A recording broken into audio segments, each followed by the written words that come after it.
बागेश्वर धाम पीठाधीश्वर पंडित धीरेन्द्र कृष्ण शास्त्री अपनी 25 दिनों की विदेश यात्रा के बाद वापस वतन लौट आए हैं। वर्तमान में वे महाराष्ट्र के भिवंडी स्थित बागेश्वर सनातन मठ में हैं। 3 दिनों तक यहीं दिव्य दरबार सजेगा। इस दौरान बागेश्वर महाराज लोगों की दैविक पीड़ा का निवारण करेंगे, तो वहीं दिव्य अभिमंत्रित बभूत भी वितरित करेंगे। गौरतलब है कि बागेश्वर महाराज ऑस्ट्रेलिया, फिजी, न्यूजीलैंड की यात्रा कर शुक्रवार को सुबह इंदिरा गांधी अंतर्राष्ट्रीय हवाई अड्डा दिल्ली पहुंचे। यहां से हवाई मार्ग से सुबह लगभग 9:15 बजे छत्रपति शिवाजी महाराज अंतर्राष्ट्रीय हवाई अड्डा मुंबई पहुंचे, जहां उनके भक्तों ने जोरदार स्वागत किया। वे यहां से कार द्वारा भिवंडी स्थित बागेश्वर सनातन मठ पहुंचे, जहां उन्होंने भगवान श्री गणेश, बागेश्वर बालाजी, सीताराम सरकार और स्फटिकेश्वर महादेव का जलाभिषेक करते हुए पूजा अर्चना की। 27 से 29 जून तक शाम 4 बजे से 6 बजे तक सनातन मठ में दिव्य दरबार का आयोजन किया जा रहा है। बागेश्वर महाराज की हर विदेश यात्रा कुछ न कुछ नया संदेश देती है। इस बार की विदेश यात्रा में ये देखने को मिला कि एक साथ 8,000 से अधिक लोग कथा सुनने इकट्ठा हुए। इतना ही नहीं, जगह न होने के कारण लोग लंबी कतारों में खड़े रहे और बागेश्वर महाराज की एक झलक पाने का अवसर तलाशते रहे। बागेश्वर महाराज ने विदेश यात्रा के अनुभव साझा करते हुए कहा कि विदेश में रहने वाले पूर्ण वस्त्र में रहते हैं, जबकि भारतीय मूल के लोग कम वस्त्र पहने नजर आते हैं। बागेश्वर महाराज ने भारत के बाहर रह रहे सनातन प्रेमियों के बारे में कहा कि वे विश्व भर में रहने वाले हिंदुओं को जगाते रहेंगे। उन्होंने बार बार विदेश जाकर उन्हें सनातन के प्रति एकजुट होने के प्रयास जारी रखने की प्रतिबद्धता दोहराई। उन्होंने कहा कि दुनिया में रहने वाले सनातन प्रेमी अपनी संस्कृति और सभ्यता तथा रहन सहन का ख्याल रखें। विदेश में भी अपनी संस्कृति का प्रचार प्रसार करें, क्योंकि भारत की संस्कृति और सभ्यता दुनिया की सबसे अच्छी सभ्यता और संस्कृति है।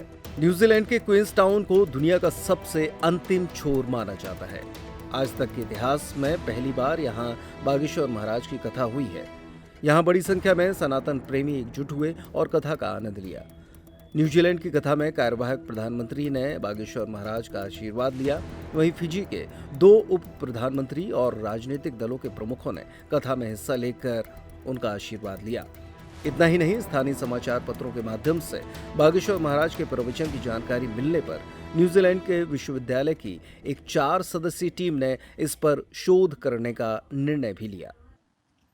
फिजी के दोनों डिप्टी प्राइम मिनिस्टर, भारतीय दूतावास के अधिकारी, फिजी के इतिहास में पहली बार ऐसी घटना हुई कि सभी पार्टियों के मुखिया एक साथ बैठकर कथा सुन रहे थे। प्रधानमंत्री कथा सुन रहे थे। उन्हें समझ में नहीं आ रही, पर वो हमारी हंसी को देखकर खुद हंस भी रहे थे। लोगों को दिक्कत आ रही है, लेकिन जब वो भाषण में रहे थे, हमें समझ में नहीं आ रहा, तो हम उनको देखकर, लोगों को देखकर हंस रहे थे, लोगों को देखकर हंस रहे थे। न्यूजीलैंड में भी वहां के कार्यवाहक प्रधानमंत्री जी स्वागत करने आए और न्यूजीलैंड के इतिहास में पहली बार 8,000 लोगों ने एक साथ बैठे।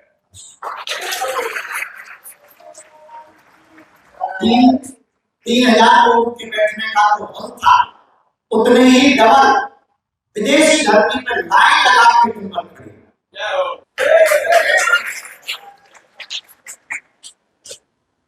जब न्यूजीलैंड में एक खबर प्रसारित हुई तो एक बागेश्वर धाम वाला आया है भारत का, तो वहां की यूनिवर्सिटी के 4 बच्चे हम पर शोध कर रहे हैं। यूनिवर्सिटी हमसे बोले, हमसे तो हमें तो हिंदी वाले ने बताया कि तो अंग्रेजी छोड़ रहे, अंग्रेज ही शोध कर रहे, गोरे, एक गोली 3 गोली। बोले ये सब आप कैसे कर पाते हो? हमने हिंदी में छोड़ के कहा भगवान की कृपा से।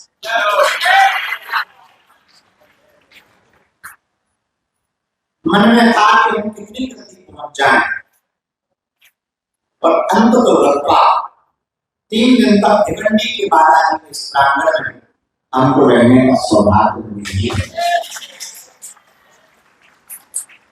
हमने सबको बहुत याद किया। वर्ल्ड का सबसे सुंदर शहर क्वींसटाउन सुंदर है, पहाड़ है और केदारनाथ, उनकी नदियां इतनी साफ है कि बहुत खार है, लेकिन गंगा है। अंग्रेजों को रुपया हो लेकिन परिवार नहीं। वहां की माता जी को अपने बच्चों को बताना पड़ता है कौन से नंबर के पाप,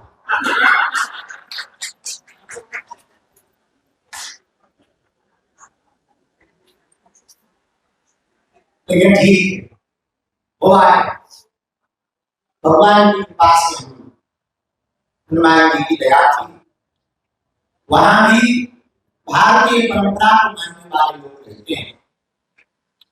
यदि हमको लगता है कि हम भगवान ने भेजा है, यदि सनातन का विचार विदेशों में जहां रहने वाले मूल भारतीय हैं, वहां अभी वर्तमान में यदि नहीं हुआ तो 2 से 3 पीढ़ी बाद भारतीय संस्कृति बात खत्म हो जाए। इतनी हालत था भारतीय। हमको ताज्जुब इस बात को लगा, आश्चर्य बात ये है, भारत से जाकर रहने वाले विदेशी लोगों ने कम कपड़े पहनना शुरू कर दिया और विदेशी फुल पहने। जो कम कपड़े पहनते अपने फुल पहनते, और जो यहाँ से जाते वो कम कपड़े नंगे नंगे। बच्चे अंग्रेजी में इतने पढ़ गए कि ना उन्हें प्रणाम करने का ज्ञान, न मंदिरों का ज्ञान, न परंपरा का ज्ञान, न माता पिता का ज्ञान, परिवार का ज्ञान, सेल्फ डिपेंडेंट फ्रीडम के नाम पर बच्चे इतने बिगड़ गए तो पूछो।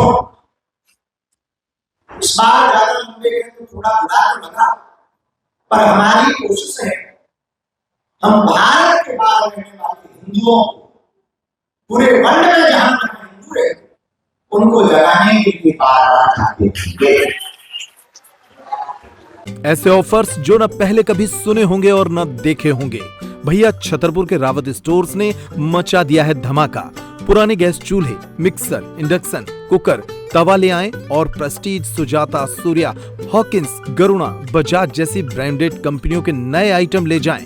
पुराने स्टील, पीतल, तांबे के बर्तन हों या प्लास्टिक की पुरानी बाल्टियां, टब और स्टूल हों, यहाँ सब कुछ बदला जाएगा। पुराना ले आएं और आकर्षक एक्सचेंज ऑफर पर नया ले जाएं। इसके साथ ही लाओपाला जैसे ब्रांड्स के 33 पीस के डिनर सेट पर पाएं 50% तक का डिस्काउंट। हमारे पास उपलब्ध हैं होटल रेस्टोरेंट वाली क्रॉकरी और किचन टूल्स की विशाल रेंज। ऑफर्स हैं सिर्फ 25 जुलाई तक। हमारी कोई दूसरी ब्रांच नहीं है तो देर किस बात की, आज ही आइए। पता वही पुराना, चौक बाजार से कोतवाली रोड, पुराने उपभोक्ता भंडार की बिल्डिंग, यूनियन बैंक के ऊपर, चौक बाजार, छतरपुर।